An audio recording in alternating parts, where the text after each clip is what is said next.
Nama saya Dr. Devi. Nama saya Dr. Devira, saya dari Divisi Otologi Departemen THTKL FK USU. Oke, kita mulai ya. Nah, kalau mengenai penyakit telinga, anatomi telinga luar itu adalah dari daun telinga, liang telinga sampai ke membran timpani. Jadi dari membran timpani keluar disebut dengan telinga luar.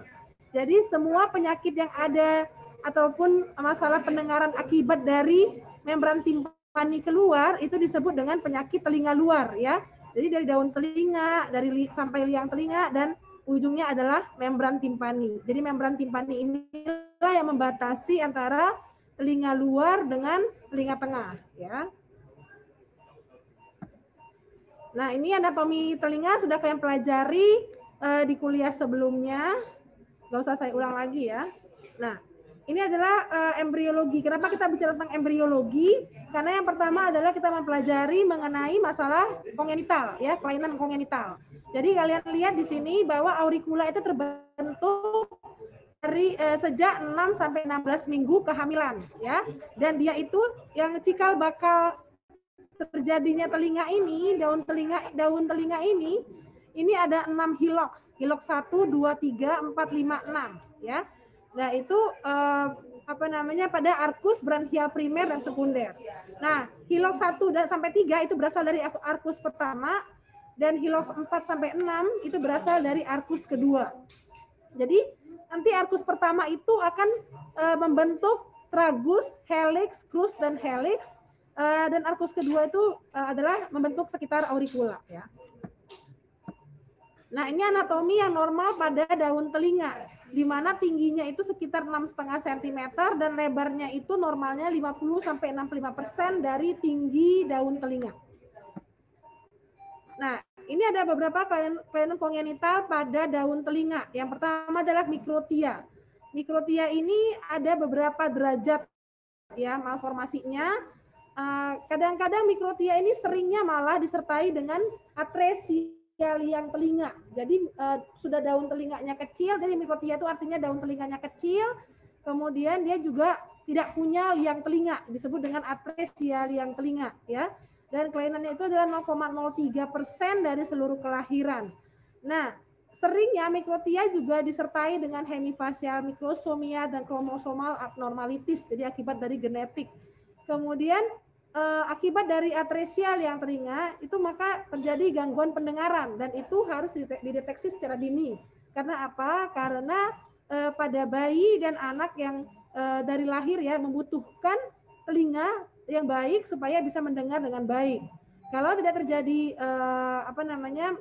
anatomi ataupun fungsi telinga yang tidak terganggu, maka akan terjadi terlambat bicara. Jadi anak dengan akan mengalami gangguan bicara ya. Nah, pada mikrotia ini karena kelainan anatomi maka membutuhkan bedah rekonstruksi pada auricula untuk terapinya. Nah, ini ada beberapa klasifikasi untuk mikrotia. Yang pertama derajat 1.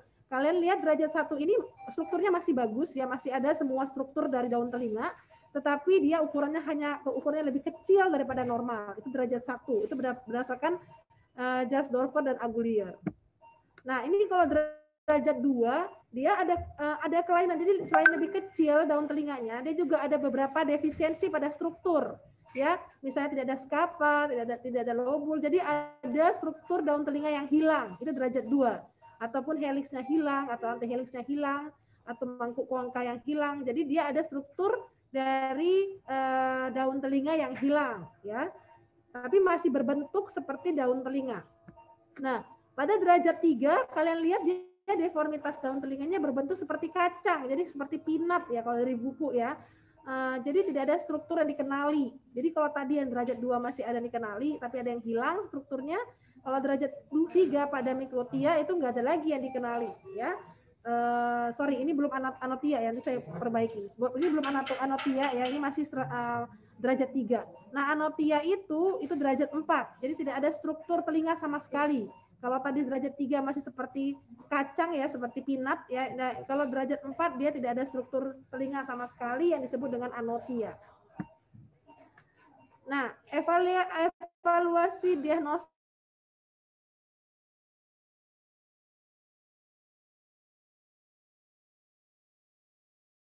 gangguan pendengaran pada si bayi. Memang dia murni di daun telinganya yang masalah, yang disebut dengan konduktif. Ini suara saya masih kedengeran ya, Dek? Masih, Dok. Dek? Murni gangguan konduktif ya. Jadi kalau misalnya dia daun kelainan pada telinga luar itu disebut dengan gangguan pendengaran konduktif. Kalau dia telinga dalam, jadi telinga luar, telinga tengah. Jadi gangguan telinga luar, telinga tengah itu masih gangguan pendengaran konduktif. Kalau dia telinga dalam, batasnya adalah dengan gangguan pendengaran sensori neural. Jadi pada bayi ini seharusnya kalau dia daun telinganya lebih kecil atau enggak ada, ataupun yang telinganya tidak ada, ya itu biasanya adalah konduksi. Nah kita harus cek ini apakah masalah dalamnya juga ada masalah. Maksudnya struktur telinga dalamnya ada masalah atau tidak, yang disebut dengan gangguan pendengaran sensori neural. Nah, kita bisa cek dengan auditory brainstem response, tapi berbeda dengan yang punya liang telinga. Kalau dia tidak punya liang telinga, dia pakai namanya bone Bera, ya namanya pemeriksaannya. Nanti mungkin dijelaskan dari kuliah berikutnya. Nah, anak-anak yang cukup umur, misalnya di atas 7 tahun, itu bisa kita lakukan audiometri, nada murni atau play audiometri namanya, untuk menilai bagaimana respon anak terhadap suara.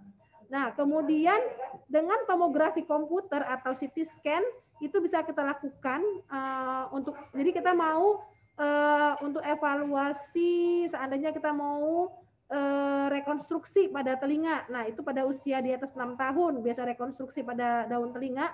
Nah, itu bisa kita lakukan tomografi komputer ini pada anak usia 4 sampai 6 tahun untuk melihat informasi anatomi telinga dan tentu perlu tidaknya rekonstruksi pada atresia ya. Kalau memang dia struktur dalamnya bagus, ya kita bisa mengupayakan untuk daun telinganya. Tapi namanya hanya kosmetik, tapi tidak mempengaruhi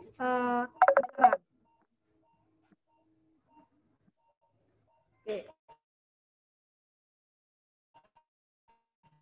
Ini adalah operasi rekonstruksinya, kita menanam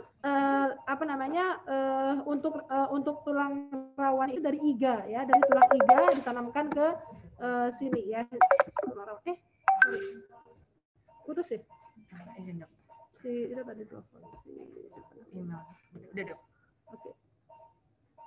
Oke, ini adalah untuk operasi rekonstruksi audito aja di dua step. Setelah itu ditanam begini, baru kemudian dibentuk. Ini nggak bisa ya. Oke, dibentuk seperti ini. Jadi memang ya pasti berbeda antara buatan manusia sama buatan Tuhan, tapi paling tidak sudah menyerupai seperti daun telinga ya. Ini kan baru operasi, jadi kelihatan masih belum bagus. Nah, tadi mikrotia berarti daun telinganya lebih kecil daripada normal. Nah, ini makrotia itu artinya daun telinganya itu lebih besar daripada normal ya.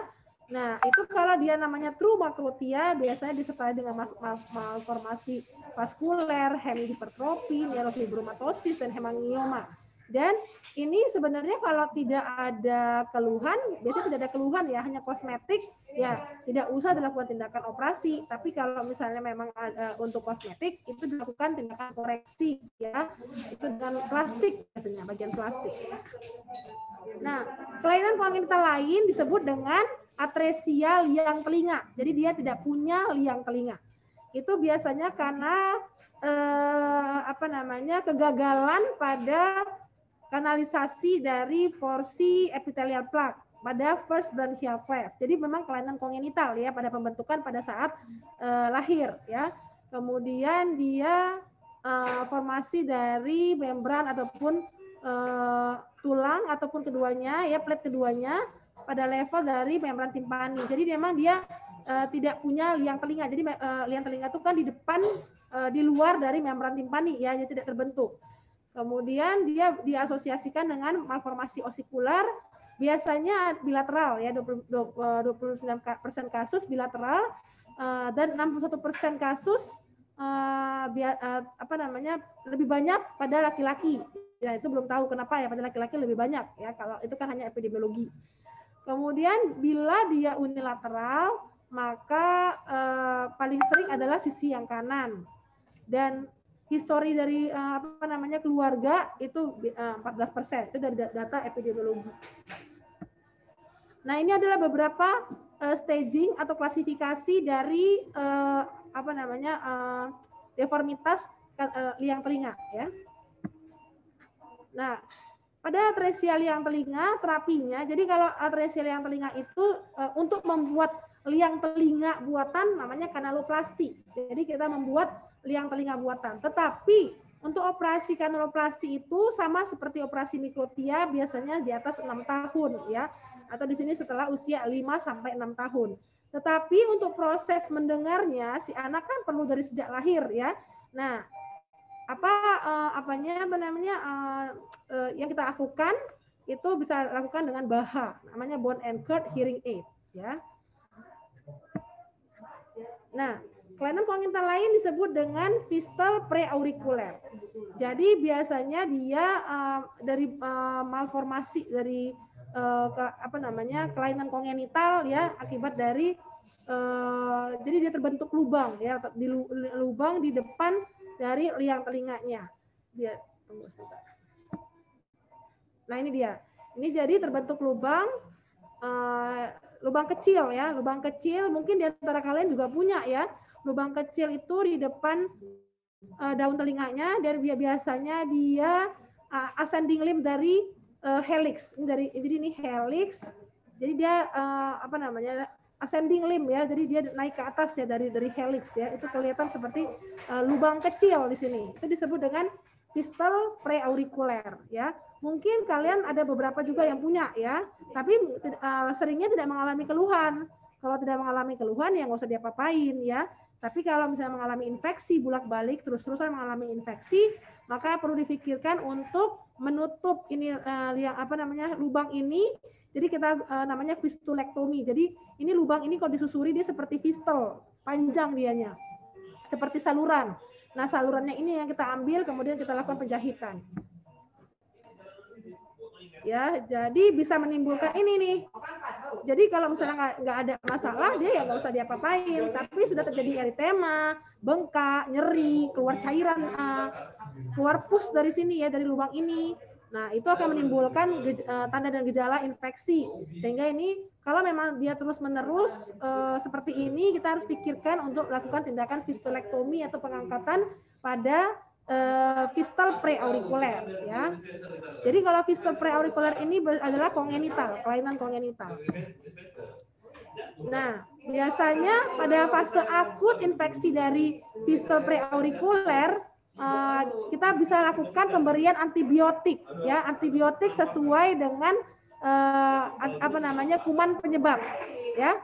Jika dia abses, sudah terbentuk abses, dia kita lakukan insisi dan drainase ya pada pasien-pasien ini. Kemudian sebentar aku lagi kuliah lah. Jadi bila terjadi abses, maka dilakukan insisi dan drainase ya. Jangan lupa lakukan insisi dan drainase bila sudah terbentuk abses. Nah, pada recurrent atau persisten infeksi pada preaurikuler, maka membutuhkan tindakan eksisi atau pengangkatan dari fistal, namanya fistulektomi ya, untuk mengangkat dari fistal preaurikuler. Nah, tadi kelainan kongenital. Sampai di sini ada yang mau bertanya?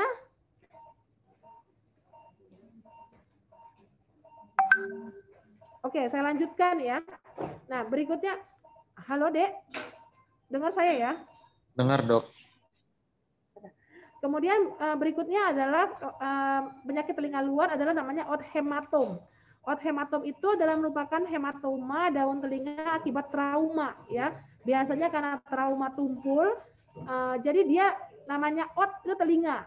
Hematom tertimbunnya darah dalam ruangan antara perikondrium dan kondrium. Jadi itu disebut dengan othematom. Bila bekuan darah tidak dikeluarkan, maka terjadi tonjolan yang menjadi padat dan permanen. Jadi bisa jadi permanen di situ kalau tidak dikeluarkan hematomnya. Sering akhirnya jadi mengeras ya. Dan sering pada remaja atau orang dewasa yang mempunyai kegiatan memerlukan kekerasan. Namun bisa juga dijumpai pada usia lanjut dan anak-anak. Dan yang belakangan ini saya sering menemukan pasien othematom biasanya menggunakan helm. Jadi hati-hati menggunakan helm terlalu kuat, terlalu ketat. Ya, terlalu ketat helmnya sehingga sering menimbulkan othematom. Jadi kita lakukan lagi mengeluarkan hematomnya, kemudian terjadi